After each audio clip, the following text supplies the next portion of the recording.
name is Tracy Sinclair. Welcome to Coaching in Conversation.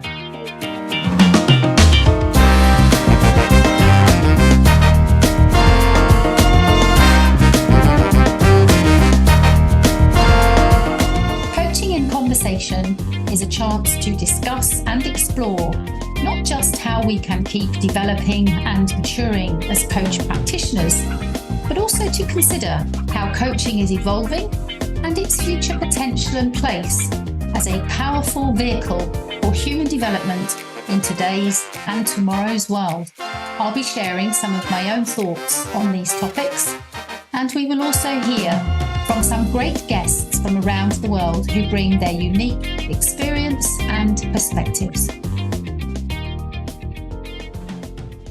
Hello and welcome, and thank you for coming and joining me on another episode of Coaching in Conversation with myself, Tracy Sinclair. And this time I am joined by another great colleague who is Guarav Arora. Gaurav is an MCC coach with the International Coaching Federation. He's also a facilitator, an executive coach, of course, himself a speaker, who works with individuals, teams and organisations across India and Asia, and indeed more broadly across the world. There are many things that I could share with you about Gaurav's incredible experience and credentials, but a couple of things that really stand out for me are that he created in 2016 a social development initiative which has given rise to some really impactful projects in service of social change across India. He's also been a volunteer for the International Coaching Federation and was the president of ICF Hyderabad a few years ago. He has also set up an organisation called the Leadership Circle, which is really in service of enhancing leadership skills, leadership perspectives, but also integrating coaching as a form, one of our leadership styles and skill sets, of course.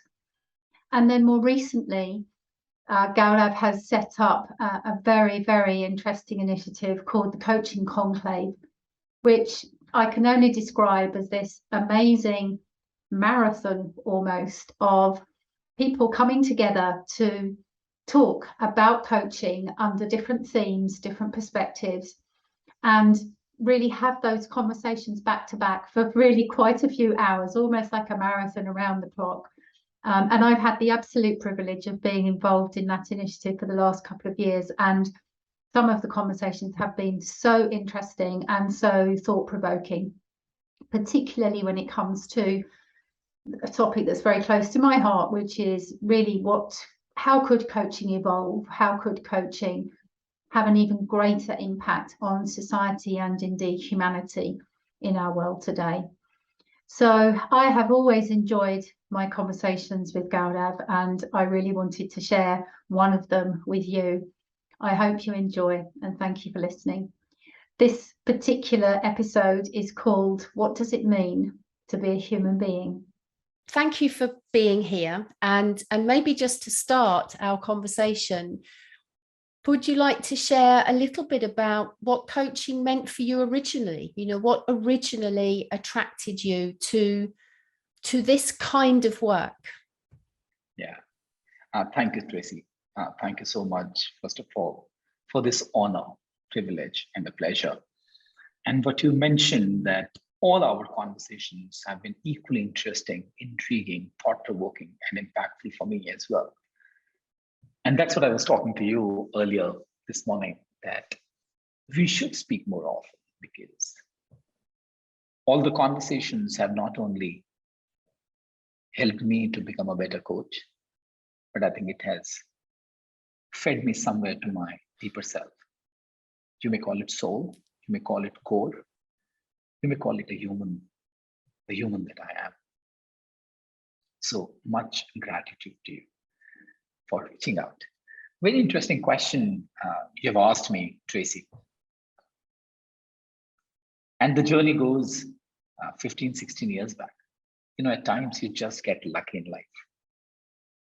And I often share that somebody up there in heaven, you may call it universe, God, nature, whosoever is taking care of this planet,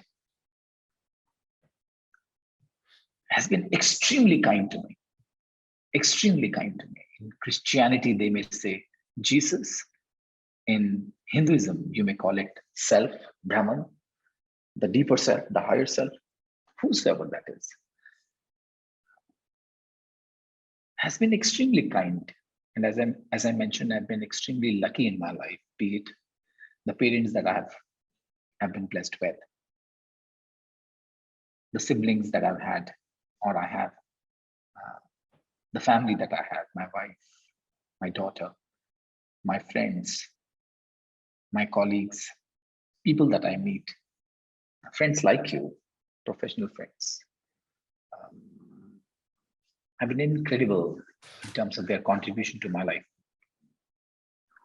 So the journey began in the year 2005 when I was asked to put this program together without realizing we call it coaching.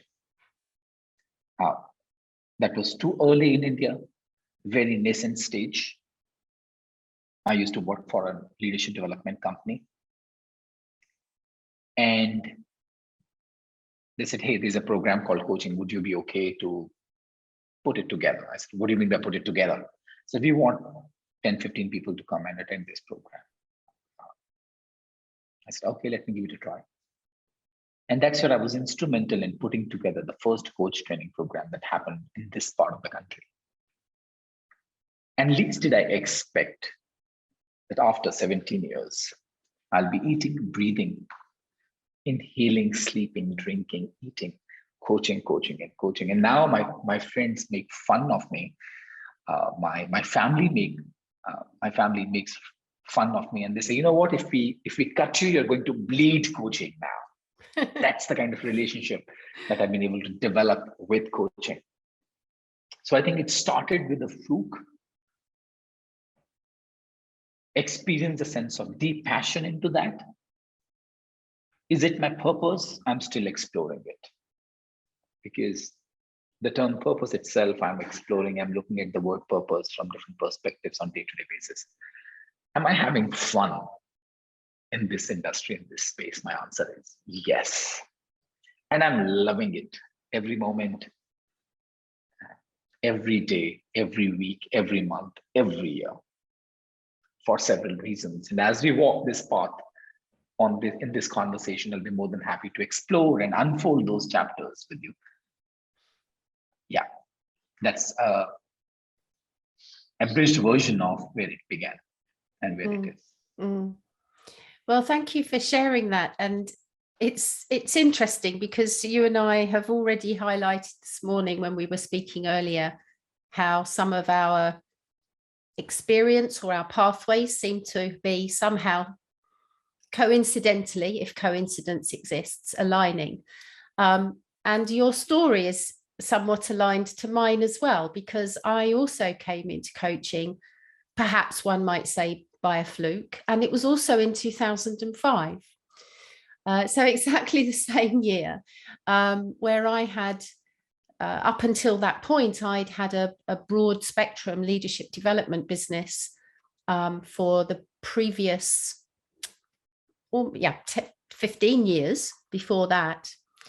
And in 2005, I was wanting to refresh and regenerate my business. I'd had my babies, I have twins, and I'd had them in 2003 and stepped back a little bit from my business when they were very young. And then when I came back into my business, somehow I thought, oh, I don't know if I just want to go back and do the same thing again. I felt I was, in retrospect, open for something else, looking for something else. And I happened to go to a conference where coaching was being spoken about in London. And I thought, gosh, what's that? What is that thing called coaching? And as a result of being at that conference, I thought, oh, I'm interested in that. I've started to find out more. Very quickly decided to get trained in the same year.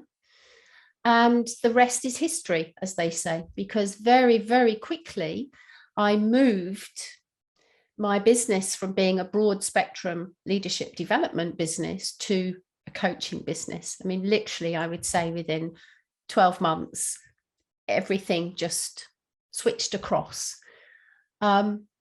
So I wonder, what is it, at least for yourself, what is it that was so impactful or so significant for you to make coaching such an enormous part of not just of your professional life, but I sense you? Yeah. Lucky are those people who can make what they love doing as a part of their profession. And they are paid for doing what they love doing. So just imagine if I tell you I'll continue to do the same thing what I've been doing, even if I'm not paid for that. And just imagine that you'll be paid for doing exactly the same thing. So that's fun. That's one part of it. The second part of it is, I personally believe the journey of a coach is a journey of a human being. So who you are is how you coach. And in all the other professions that I could potentially be, I'm an engineer by qualification. I did my MBA in marketing, started working with a bank in India. And if not for coaching, I would have been in one of those banks, or I would have been one of the IT companies. I would be doing something that I have, not who I am. What it means is I'll be able to use these glasses to earn a living.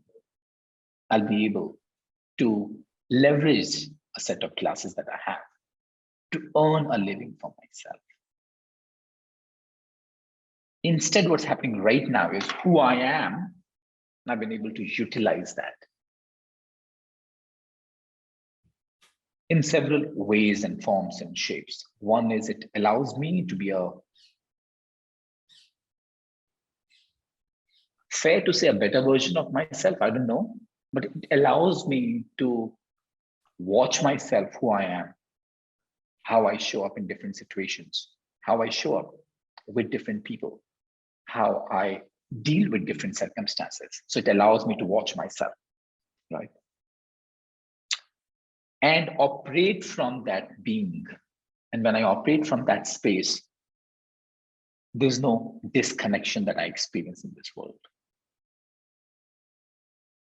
And when there's no disconnection, I'm able to experience that happiness and joy and oneness. And beyond that, just imagine you get a message. Ding dong. So money has been credited to your bank account. What a joy this is. Tracy, I can't tell you. Suddenly you realize, shucks, man, was I working? That was just fun for me. And now you're being paid for that as well. So I think just got lucky one more time.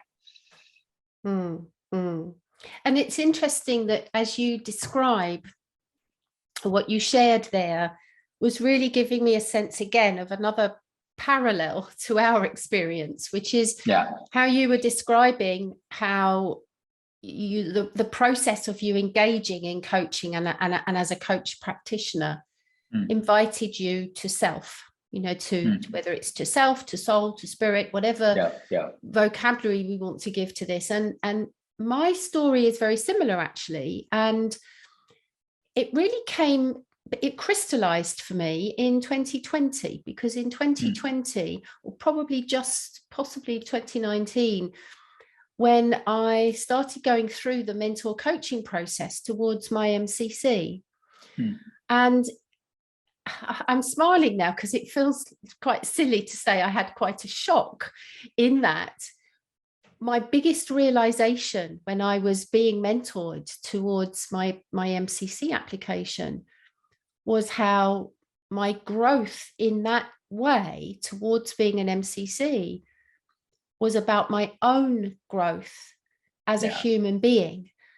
I guess the term instrument as self is the way I would best describe it, is that we're typically so conditioned almost, aren't we, to think about coaching as being something that is in service of others, is in service of, it's a skill and an environment that we're creating that is in service of someone else's work, someone else's goals and dreams or challenges that they want to resolve. And yet, so much of that co-created experience is also about the self that we bring into that work. And I realized so much more clearly than before that my work to develop myself further as a coach was personal work as opposed to professional work, in a way, was to really look deeper and deeper to myself, to think about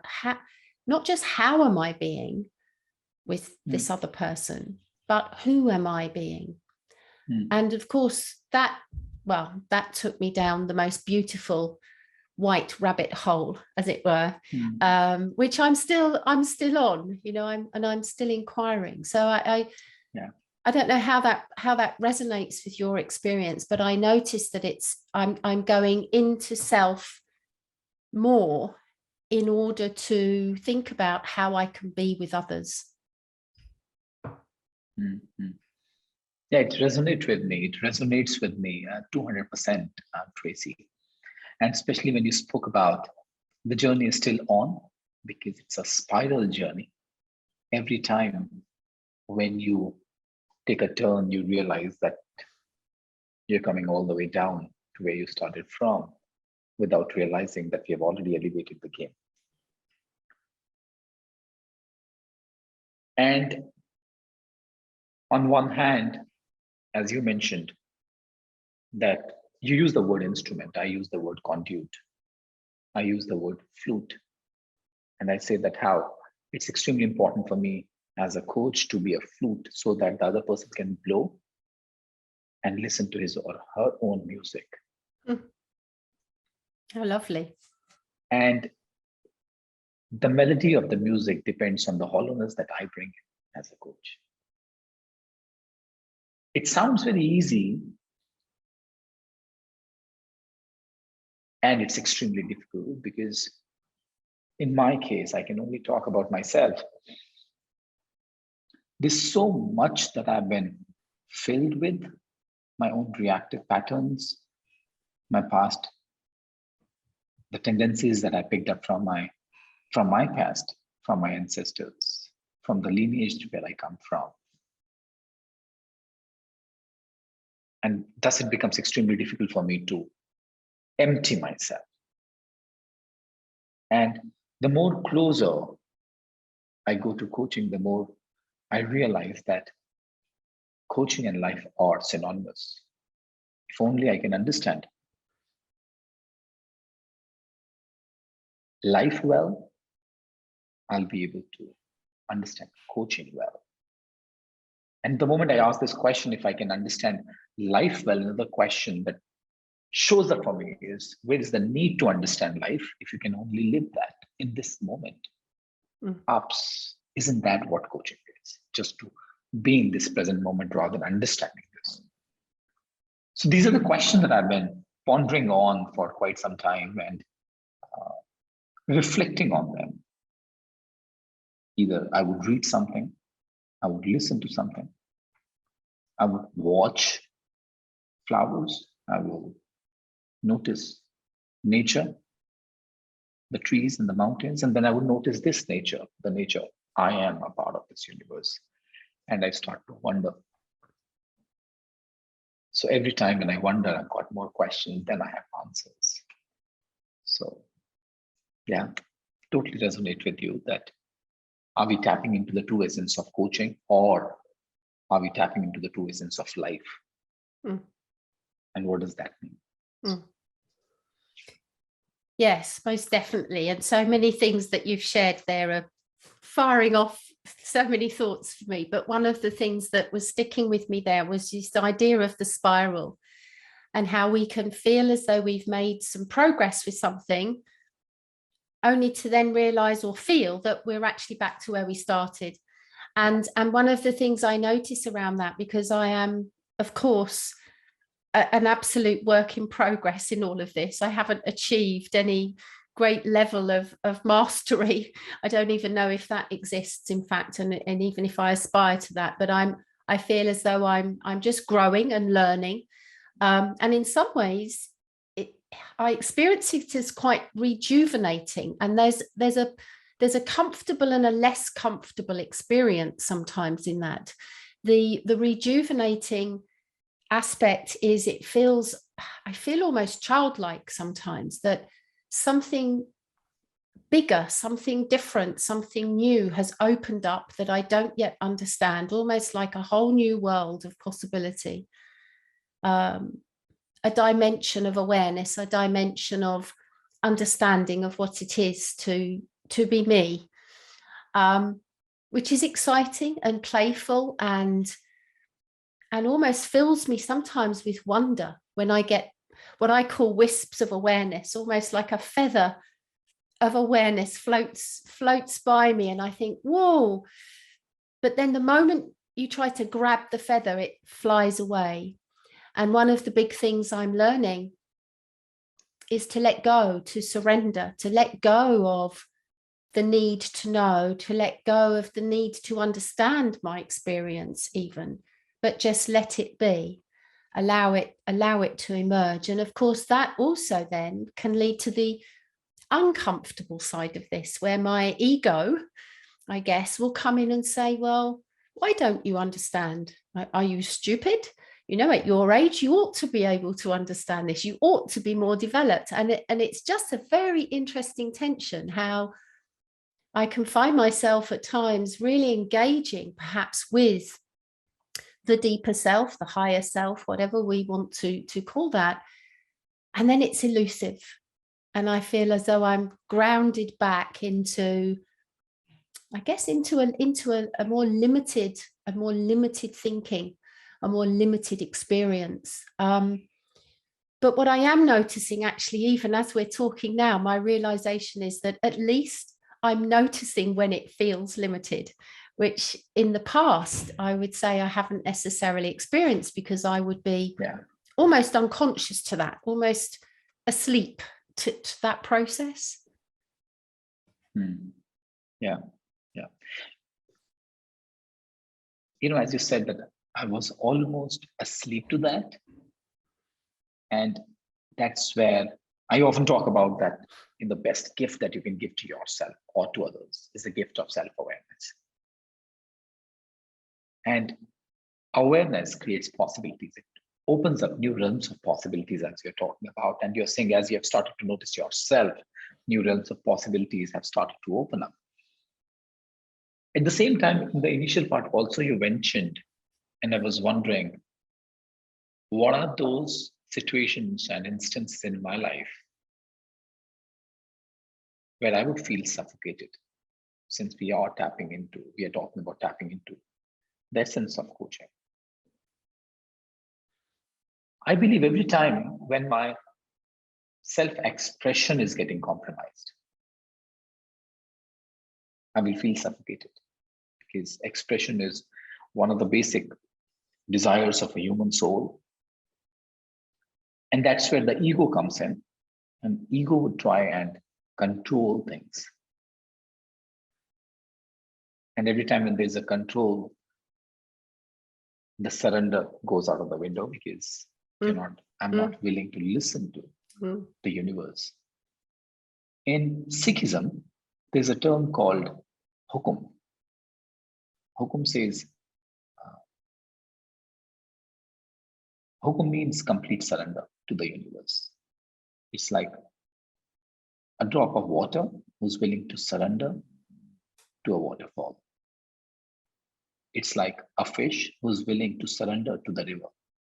Fish might say, you know what, I would like to control, I would like to swim in the other direction. The river would say, you may continue, you may want to try that, but I'm going to flow in the direction that I'm flowing in. That's universe. You might have your own complaints and blames. Nothing much going to happen, because unless I'm in alignment to the universe, I'll not be able to experience surrender. And thus, I'll be creating a wall of separation, because I'm away from oneness. Yeah. And thus, as a coach, it's my responsibility as a coach, I guess. Responsibility is too loud a word. Let me let go of this. Let me release this word. I think as a coach, can I hold the space for my coachee? When I'm using the word can, I mean, do I have the capability, willingness, openness? Where the coachee may want to explore where the self-expression is getting compromised and where is he trying to bring in his control, which is a reactive pattern anyways. I think that might open a few things for the coachee. And I'll be able to hold that space only when I'm willing to hold that space for myself. Where is my self-expression getting compromised? How can I release that control? How can I experience that surrender to the universe, with the universe, in the universe? So these are my reflections. Yes, and I'm wondering, you know, we've spent a little bit of time here talking about our own experience of this and how that's evolving and what that means for us as human beings and practitioners. I'd love to hear your thoughts, Gaurav, on what do you think this means for coaching in terms of its role or potential impact, not necessarily just on individual by individual, but on society, on the human race, human development. What is possible here? Yeah. You know, we can look at this situation from different perspectives. We can look at from the perspective of somebody who's just entering in this industry as a novice coach, as an amateur. Then there's someone who's been in the industry for 4 years, 5 years, 6 years. Then there is somebody who's a part of this industry for 10 years, 15 years, 20 years, people like you. Now we can tap into, and interestingly, as you're just asking me this question, reminds me of the conference that we are coming up with in the month of September. And the theme itself is tapping into the true essence of coaching. And then said, nah, it's actually tapping into the true essence of life. Because coaching is becoming a language to reckon with, be it internal coach or an external coach, be it a manager or a leader, be it a team leader, be it a parent, be it a doctor, be it a scientist, be it a lawyer, be it a spiritual master. And it's industry agnostic, because coaching is a practice.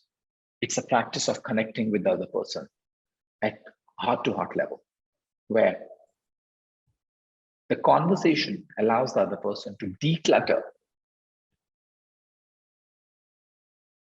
put in place his or her priorities, align them with the values, and make a sincere attempt to move towards that. And in this journey, it's both progressive and transformative. And when I'm using the word progressive and transformative, I'm talking about the roots and the fruits. And unless in the conversation, the coach has not been able to address both, something could be worked on. And I think that's where it becomes extremely, extremely, extremely important for the coach to be fully present, because only in that environment, the roots would get nourished and the flowers and the fruits would start to blossom, metaphorically. Considering the geopolitical scenario today in the world, be it what's happening in the US, what's happening in the UK especially, what's happening in India, what's happening in Israel, Pakistan, Afghanistan. I mean, if you pick up any continent, you pick up any country, and especially after this pandemic, I think the world is not the same. The No. world is not the same. The world shrank. It exploded. Again, it's shrinking. Again, it's growing. And all of us as human beings, I think we are visiting and revisiting our own priorities. Some of us have already learned some lessons. Some are still learning. Some will still learn. And I think that's how probably the humanity has gone through different phases in the past as well. But the bone of contention is that it's important that we bring a shift in our language. And I think coaching is that language. Coaching is that practice. Coaching is that way of being. It's like, somebody asked the Dalai Lama, what's your religion? And he said, humanity is my religion. Mm-hmm. Can we say coaching is my, if humanity is my religion, coaching is the language. Yeah. And thus it's important to tap into the true essence of life by tapping into the true essence of coaching. And thus the important points are, how can we tap into awareness? How can we tap into acceptance? How can we tap into appreciation? And now, if you're talking to a student, or if you're talking to a homemaker, an entrepreneur, or a corporate professional, or a doctor or a lawyer, or a soldier standing on the war front, or we may call it a terrorist. We may call it a terrorist, but I'm sure he would have his own cause that he stands for. We may call anything. But I think coaching is becoming a language, because at the end of the day, we all would want to express ourselves. We all would want to connect with the other individual who believes on the similar values.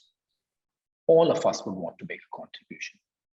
And thus, I would revisit this sentence that coaching is becoming a language to reckon with. Mm. What's your take? How do you see coaching evolving, growing in the world? Well, the word that was really resonating with me from what you just said, two words actually, is language and values. And as I've been listening to you, I've been also wondering which comes first. It's a little bit chicken and egg, because one of the things that I notice I'm doing more and more when I'm teaching the competencies or teaching the language of coaching, I'm noticing myself gravitating more and more to wanting to express the values that underpin the use of that kind of language. So the values around being genuinely curious because we explore the client's use of language, or being truly inclusive and equal because we want to create and cultivate trust and safety, psychological safety. And for me, this is where the real power, the real potential and the shift is that if we just use language in its one-dimensional way of these are words that we're taught to use, because that's what coaches do. They use certain kinds of words, they ask certain kinds of questions, they make certain kinds of observations. And we can learn all of those things a little bit, I guess, in a robotic kind of way, and it works. And yet, what is the significance of using that kind of language? What is it that drives that language? What are the values, the beliefs, the principles about what it is to engage with another human being in a way that helps them to tap into the best self they can and want to be? So I've been doing a lot of inquiry myself, a lot of reflection myself on this interplay between the language and the values and the principles that are driving that. And it feels in a way as though if those values and principles that I believe are embedded within coaching around respect, around equality, equity, mutuality, diversity, safety, expression, fulfillment, potential, development, growth, all of those, all of that language, if that language is infused and at its roots have those principles of what it is to be human and what it is to connect with another human in service of that respect, mutuality and growth, somehow that for me is the transformation, is the transactional side of this. Could be when the language is just used for language sake. So I don't know if how well I'm explaining that, but yeah, for me there's such a dynamic between the words and the intention or the philosophy that sits underneath those words. I just love the question, what it means to be a human, especially in the context of the language and the values and the principles that you spoke about. So definitely, I think if I look at the overall industry, the industry has grown, the industry has evolved.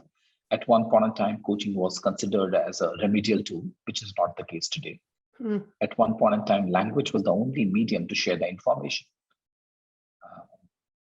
which is not the case because people have started to leverage emotions as an information in the coaching conversations. We have started. Who are these people? We have started as coaches.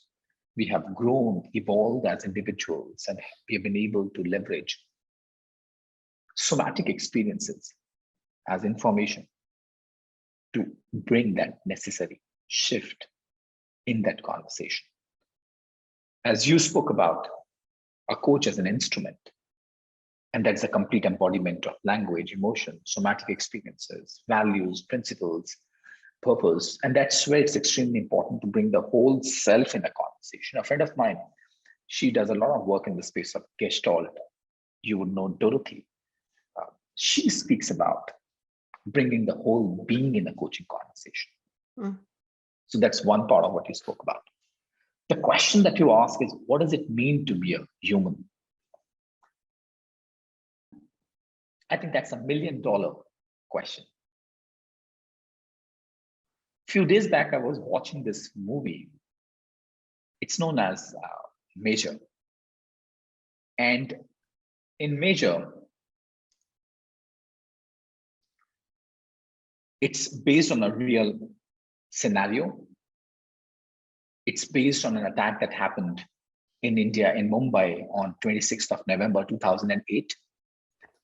And one of the soldiers who was involved in that complete ambush was Colonel Sandeep Unikrishnan. Now, the movie talks about how he was trained, the training that he went through, the mental training that he had to undergo, the physical training that he had to undergo. Now, in the initial phase of his training, one of his training officers asked him a question: what does it mean to be a soldier? Now, different cadets, they started to respond to that question. A soldier is somebody who saves others. A soldier is somebody who's willing to stand for the country. And people have different versions.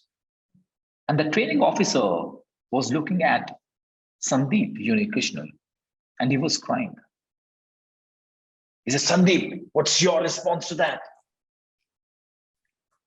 Sandeep had a tear rolling down his cheek. He said, I don't have an answer, sir. He goes back, the training gets over. In the night, he's crying alone, sitting in one of the corners. The training officer walks and said, Sandeep, why are you crying? So you asked me a question in the morning. I didn't have an answer. So what do you mean? Don't you have an answer? What does it mean to be a soldier? I said, sir, right now, no answer. He took a long pause and then He stands straight, said, "Sir, I will rather live what it means to be a soldier than to tell you right now. What it means to be a human for me, probably I'll never be able to describe it right now. Because my life that I've already lived is an answer to that question. And the life that I'm going to live is going to answer this question for me." So as I'm just listening to, I have tears in my eyes. Because I don't have an answer. What it means to be a human being. Because if I look at my life, as much as I'm grateful to the universe for the wonderful family, friends, colleagues, practice, profession, loved ones, people who genuinely care for me and I know them, those dear friends, I'm so grateful to them. And yet I believe that I failed them in some ways, shape and form. I've not been true to them. I did not stand to their expectations. I did not stand when they needed me the most. That brings that vulnerability and a sense of grief and sorrow and sadness with me. So yeah, and Tracy, I've told you, all your questions they create more questions in my mind than answers. So I'm more and more reflective space right now. Yeah. Well, as you describe the different emotions of gratitude, but also sorrow and grief, reminds me of something that my lovely father said to me. And he described the turbulence of life and the difficulties of life as life's rich tapestry, and how even though we bump on the corners sometimes and we hit a few boulders or run into a brick wall, it's all part of that journey, isn't it? We're spiraling up and then we spiral down, and that's part of the experience. Well, we could carry on talking all day. I know we could, Gaurav, but we're probably coming closer to the end of our time for now anyway. And I'm just wondering, given what we've been talking about and perhaps the people that might be listening to this conversation, is there anything else that you would like to share or to say that you feel is important, that you would like to communicate? If there are three things that I have to work on as a coach and that I continue to work on, I would say those three things are extremely important. The first one is awareness, as I often share. Awareness creates possibilities, and that's the best gift that you can give to yourself or that you can give to others. The second one is acceptance. More often than not, at least I've not been able to accept myself. And unless I accept myself, I'll not be able to accept others. So self-acceptance is the first step to embrace humanity. And it's a journey of a lifetime. And the third one is listening. Listening as an instrument, listening as a conduit, listening as a flute. Can I listen to the other person as if I'm listening to the universe, nature, or God? That's the journey that I'm on to for as long as I've known myself as a coach. And I think I'll continue to walk on this path. Because the journey of a coach is a journey of a human being. And as I mentioned, who you are is how you coach. So it comes back to who I am in this conversation. Yeah. And that's important. So that's what I would share. And shukran, lots and lots of shukrana to you. Yeah. Thank you so much, Gaurav. Thank you for such words, such thought-provoking and wise words. I really appreciate it. And thank you so much for this conversation. I'm really looking forward to when we have another one, which hopefully won't be too long in the future. Looking forward. Thank you so much for this opportunity. And let's take one step forward where we could be standing next to each other as we fall, and let's grow old together. Thank you. Thank you so much. I look forward to that. Thank you.